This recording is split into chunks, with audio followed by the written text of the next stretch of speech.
On my 18th birthday, Mom told me to start paying for my stepsister's college fund, or move out, so I turned to my grandparents for help. So I, 18, female, recently celebrated my 18th birthday almost 3 days ago. I live with my mom, stepdad, and stepsister. My stepsister is 15 years old, but she's the worst 15-year-old I've had the misfortune of meeting. She's arrogant, mean, and always tries to compete with me. We hate each other and always have because she's just a crappy human being, that's all. My dad passed away when I was 3 years old, and I barely have any memories of him. But I do have plenty of memories of fighting with my mom from my childhood, which made me think that had my dad still been around, I would have had an easier time growing up with my mom. She married my stepdad when I turned 16, and he moved in with us, but she'd been with him since I was 13. So after 3 years of dating, they got married and moved in together. Even before their marriage, my stepsister was a total brat, and once my stepdad moved in, she became much more difficult to tolerate because she was now 10 times more annoying and constantly kept trying to take digs at me and pick fights. I told my mother about this several times and even complained about her behavior to her dad, but they dismissed it as normal sibling rivalry and refused to interfere as they believed that she'd grow out of it. But I knew the real reason that they wouldn't interfere was because my stepsister was the golden child of the family for both of them. Of course, my stepdad would always take her side since she was his biological daughter, but even my mother would go out of her way for her, and that was what really hurt because she'd never do that for me. Growing up with my mom, I realized that we were fundamentally different people, and she didn't like it one bit. I was a little tomboyish as a kid and was more into sports, games, and cars, while my mother wanted me to learn makeup right from the age of 7, learn to do my hair and wear dresses instead of my shorts. I'm not saying there's anything wrong with these things, but they just weren't me, and I didn't feel like I could properly express myself if I was constantly trying to impress my mom. And that led to a lot of fights between us. She always pushed me to do more feminine things when I didn't want to and just be a mini version of her all the time, but I didn't like that and would fight back. I was my own person, but she never understood that, let alone respected it. My stepsister, however, was the kind of daughter she'd always wanted, which is why, I guess, she took a liking to her instantly. And that really broke me, even as a teen, because here I was, trying my best to make my mother like me for who I am, and suddenly this girl comes along and takes her away from me. For my stepsister, my mom became the mother that I'd always wanted, and there was really nothing sadder than that for me. It was bad enough that my mom was now on her side, and my stepsister would make it even worse with her arrogant behavior. I just couldn't stand her. I wanted to leave for college as soon as I could, so I was really happy on my 18th birthday because I'd graduated from high school, and soon enough, I'd be on my way to the college of my choice. I already had a sports scholarship in the bag because I play lacrosse, and I'm supposed to make the move in the fall, so I'm all set to leave this place behind. And that's why I expected my mother to surprise me for my 18th birthday, since this will be the last one I'd be celebrating at home with her.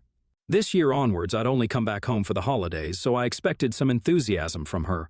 But I guess I'd forgotten just how unwelcome I was ever since my stepsister came along. I was a fool to expect anything at all. Not only had my mother not done anything special for me, but in the afternoon, when the house was empty, she sat me down to have an important discussion about the future. She told me that my stepsister was supposed to start college in a few years' time, and since she wasn't a student athlete, she wouldn't have a sports scholarship as I did. Her grades weren't good enough for her to qualify for an academic scholarship either, which meant that she'd have to pay her tuition in full. So my mother now wanted me to help pitch in for my stepsister's college fund, or else I wouldn't be welcome to live here anymore. I was shocked by that last bit, and when I asked her to repeat herself, she explained that she and my stepdad had decided that they'd start saving up for my stepsister's college fund now to avoid any financial trouble in the future. And since I was an adult now, they expected me to contribute as well, or else they wouldn't let me live here anymore. As a member of this household, I had to pitch in or leave permanently. I was stunned that she was even making this demand because, obviously, I wouldn't be able to help. And to say that they would cut me off if I didn't help my horrible stepsister out was just nuts. I couldn't believe that my mother was saying this, and I could literally feel my stomach drop because of how serious she seemed about this. I didn't know what to say to her at that point, and I definitely didn't want to fight with her, so I told her I needed some time to think and went back to my room. My mom's a nurse, and my stepdad is a pediatrician. Both of them work at the same hospital, and that's how they met as well. I don't know what their exact income is, but I'm sure they make enough money to support my stepsister without getting me involved and making me support her as well. It was just ridiculous that she even asked me to contribute to someone who doesn't even like me. Had my stepsister and I had a good relationship, then I might have even considered it. But she was a horrible human being, and I hated her, so why on earth would I contribute to her college fund? It didn't make any sense. Also, I was going away to college myself in a few months, So I don't know how exactly she expected me to send money when I myself would need them to send me money. Even if, hypothetically, I did get a job there and started working to support myself, it seemed unfair to ask me to pitch in for my stepsister when I would probably need that money for personal use. I couldn't even say no because of the threat of getting kicked out, since I would definitely want to come back for the holidays and didn't want to stay on campus throughout the year. And I don't know if I'd even get approval for that. I'd basically be homeless once I'm done with college, and that was a terrifying thought. I mulled this over in my head and came to the conclusion that there was just no way I could make this work, and neither was this fair for me. But instead of arguing with my mother, I decided to talk to my grandparents this time. I didn't want to negotiate with my mom only to be let down in the end, and honestly, I just didn't think the argument would even be worth it. She was never going to see my side, and she'd always only think about her favorite, not me. My mom had basically forbidden me from speaking to my grandparents, her parents. My dad's parents live out of state and were just occasionally in touch. She said that my grandparents were fragile and didn't need me troubling them, and I was only allowed to talk to them about safe topics. I could only visit them with her, never unsupervised. I'd once dropped by their house unannounced in my junior year to spend time with them on my own, and when I came back and told Mom, she'd been hysterical. I decided not to visit them by myself again because I didn't need that drama. I'd had a nice time at their place, though, and they didn't seem very sickly or fragile to me. But I didn't want to cross my mother, so I'd followed the rules she'd set for interacting with my grandparents, until now. However, that day I knew that I would have to break the rules and go speak to them if I wanted them to help me convince my mother. My grandparents were probably the only people in the world who could force my mother to do something, and this time I really needed them on my side to avoid getting kicked out. There was just no way I was getting a job and working through college only to pitch in for my horrible stepsister's college fund. After a while, I decided to talk to my mother and somehow get her to repeat the conditions she'd set for me so that I could record her saying it. I love my grandparents, and I know they love me. But since I was going to them to ask for help to stand up against their own daughter, I thought it would be in my best interest to make sure I had all the proof I needed so that they'd believe me. I kept the sound recorder on and spoke to my mother, asking her to tell me exactly what she expected of me once I was in college. She repeated herself. She sounded exasperated, but thankfully she didn't think much of it and didn't seem to suspect a thing. Then I told her I was going out with my friends and that I'd tell her my decision once I was back home. She seemed okay with that, and because it was my birthday, she didn't push much either and let me go. So then I went straight to my grandparents' house a few streets away and told them everything. And by everything, I mean everything. Initially, I'd only meant to tell them about the absurd demand that my mother had made and how she'd threatened to kick me out if I didn't contribute. But soon enough, I found myself spilling over with emotions, and then I was just crying while I tried to explain my situation to them. I guess I wasn't dealing with my mother's rejection of me as well as I'd liked to believe. I told them all about how badly I was treated at home, and they seemed shocked while I was talking. Whenever I visited them with my mother, I seemed relatively happy and relaxed, but that was just a front I was forced to put on because my mother didn't want my grandparents to worry about me or her. She claimed it was because they were too old and sick. Honestly, I never bought that theory because my grandparents were just in their early 60s and looked absolutely healthy to me. I feel like the only reason my mother didn't want me to talk to them and be around them was because she was afraid that I'd blurt out the truth about her someday. If her parents found out how she'd been mistreating me, her own daughter, for the sake of her stepdaughter, they would be furious with her, and she'd be in huge trouble, which is precisely what happened. After I told my grandparents everything, they comforted me for a while and told me that they'd fix everything. I didn't know what exactly they meant by that, but my grandpa looked really pissed. Once I regained my composure, they handed me a $100 bill and told me to get out with my friends that evening because it was my 18th birthday, and I should make it special for myself. They promised me that they'd make everything right, and that I wouldn't have anything to worry about by the time I got back, which made me feel a lot better. So I decided to hang out with a couple of my friends because they'd been trying to get me to come hang out with them that day anyway. I must have been out with my friends really late because I didn't want to go home, and also because I was finally celebrating my 18th the way it was meant to be celebrated. Around 9 p.m., I received a text from my grandparents asking me to come back to their place instead of going home. So I did exactly that. Surprisingly, I hadn't received any texts or calls from my mother even then, which was strange. If my grandparents had spoken to her regarding what I'd told them that day, then she would have been dying to confront me about it. So it seemed a little weird that she was so eerily silent. I went back to my grandparents' house at 10, and once I'd freshened up, my grandparents sat me down and told me that they'd talked to my mother and that now I had nothing to worry about. They told me that they'd asked my family to leave the house they'd been living in so that they could transfer the ownership to me. Apparently, that house had been a wedding gift from my grandparents to my parents, and they'd been living there ever since. But today, once they'd learned how my mother had been treating me, they realized that they needed to do something about it. They talked to her and asked her nicely to take back whatever she'd said to me and treat me better. But instead of admitting that she'd messed up, she decided to be disrespectful and told my grandpa to mind his own business, instead of interfering in matters he didn't understand. She actually believed that now that I was an adult, I needed to start earning and giving back to the family, or else I wouldn't have a place in her home anymore. That infuriated my grandpa because of how unfair it was. And after a really nasty argument, he told her that she needed to vacate that house since it was still legally his property. He'd never formally transferred the ownership to her and still had the power to evict her. So she could either choose to be a better mom to me or leave the house, and she'd chosen the latter. No surprises there. She told my grandpa that her priority was her own family now and not me, as if I wasn't a part of her family and wasn't related to her by blood.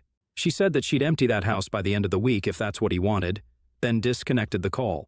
So that was why I hadn't heard from my mother. My grandparents also explained that it wasn't just what I'd told them that day that had made them take this drastic step, but it was how she'd been behaving with them for the past couple of years.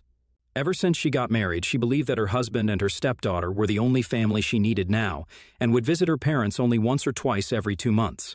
They'd given up trying to make her visit more often, but they would ask her to at least let me talk to them or come visit them. To that, she'd always make up some excuse and claim that I was too busy, which I really wasn't. She just didn't want to let me come see my grandparents out of fear that I would tell them the truth. She'd very cleverly manipulated all of us into staying away from one another for her own selfish reasons. And now, it had all finally blown up in her face because she had to vacate the house she'd lived in for almost 2 decades, all thanks to her manipulation and deceitfulness. I was really upset that she decided to choose my stepsister over me, but I was even more disgusted and angry that she'd actually thought that this was all justified somehow. I was disheartened at the time, but I had also given up any hope that my mother would ever love me as much as she loved my stepsister and had started to see her for the person she really was. I didn't expect anything from her anymore. I was actually kind of glad that I was spending the night at my grandparents' place because I absolutely didn't want to see or hear from my mother at the time. I hated the fact that I was her daughter, and I hated her for what she'd done even more. The next morning, I went back home with my grandpa to pack some of my clothes and essential belongings so that I could move in and live with my grandparents until my mother and her family vacated the house. It was around noon, but nobody had left for work, and even my stepsister was at home. All of them looked angry and disappointed, but I didn't speak to them and walked straight past them to get to my room and pack my stuff up. My grandpa had accompanied me inside and helped me pack. About 10 minutes into it, my mother came into the room and demanded to speak to me in person. I said no, but she kept insisting, so I finally caved and let her take me aside so that we could talk. She told me that she'd been bluffing on the phone with her dad, but that she couldn't actually afford to move out on such short notice. Now, she needed me to talk to Grandpa to fix this. I was appalled that she even had the audacity to make another demand from me after whatever she'd done. So I obviously said no right to her face, point blank, and told her that she'd lost the right to even speak to me after what she'd done. She'd made her choice, and now she had to stick to it. Then she said that she didn't really mean for me to get hurt and was only trying to teach me to be responsible when she asked me to pitch in for my stepsister's college fund. She had tears in her eyes while she told me that if I had just deemed her worthy of one conversation instead of going straight to my grandparents to complain about her, then I would have known that my mom didn't actually mean anything she'd said. She claimed she only wanted to teach me to be responsible with my money, and all the money that I would send for my stepsister's college fund would actually go into a separate account that she planned to let me have later on. She said if I had talked to her about my feelings just once, she would have told me the truth, and I would have known that she was never going to kick me out, especially not over something as petty as this. But apparently, I had gotten her kicked out of her own home, and that really hurt her. She told me I was free to do whatever I wanted to, but asked me to remember that she did love me and always wanted the best for me. I was dumbstruck and had no idea what to say. It's been 2 days, and I haven't talked to anyone about this. I don't even know if my mom was being honest or not, but the guilt is just eating away at me.